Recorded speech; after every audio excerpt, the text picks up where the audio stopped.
Since this is an update coming out in the middle of the grind to get the demo done, there will be a lot to cover. So expect this video to be longer than usual, and not in the same traditional format.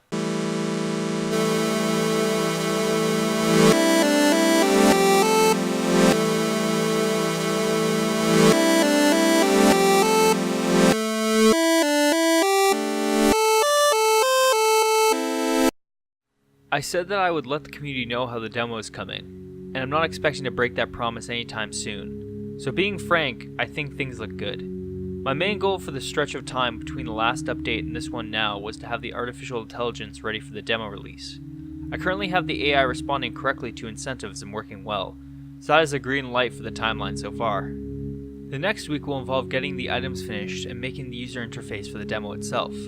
I would actually like to be just doing cleanup and testing for the week before the demo release, so that I can make sure everything is up to snuff. But if I have to, I will race to the finish in that last week of time. Before I go into detail about the demo release, I should probably explain what I've done for this week. The core of Foldrum's artificial intelligence is the behavior chain. This decides whether the enemy should run towards a safe tile after ending a turn on a desert tile, approach the player for an attack at a distance that benefits the enemy, or simply patrol a location. The chain works for all possible weapons the enemy can currently use, and makes sure that there is never a case where the enemy is really doing nothing. Since you, the player, are always making plans to deal with enemies, the enemy should be doing likewise for you. I also made the enemy AI individual rather than a kind of hive mind, because I wanted each enemy to think for themselves about how to deal with the player, and have the player make use of those fractures in communication to their advantage. Enemies might bunch up or get in each other's way trying to defeat you, resulting in a tactical advantage for the player. There is even more info I can go on about with the additions to the movement algorithm and various changes to small subsystems that needed it badly for a while. But I want to move on to the demo details since this is going to run long for this type of video. I gave myself literally one day to edit these things, so running long is a scarier idea than it first might appear. After all, I want to avoid another video that shall not be named event ever again. 30-minute video in one day? Anyways, the demo at release will have more features than I first originally predicted.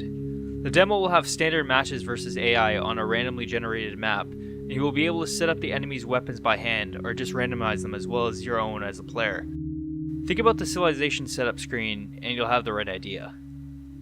Another thing we are really confident in getting in the demo is local hot seat multiplayer. So if you want to play against your friends on a phone or computer, you absolutely can for this demo. The setup will be very similar to versus AI setup, except it will have turns where you will enter your data and it will then pass the device to the next player.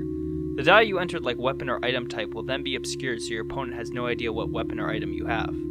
We are going to try to get teams working, but worst comes to worst we will at least get free-for-all working so you can have some mayhem multiplayer games with your friends. All in all, that is it. Demo is still scheduled for release on December 22nd, and when it releases, I'll have a small update on IndieDB to go along with it.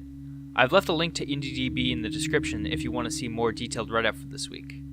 Oh, and one more thing. My marketing guys tell me that controversial statements that make people angry get more attention. So yeah, loot boxes suck. I guess that really isn't that controversial.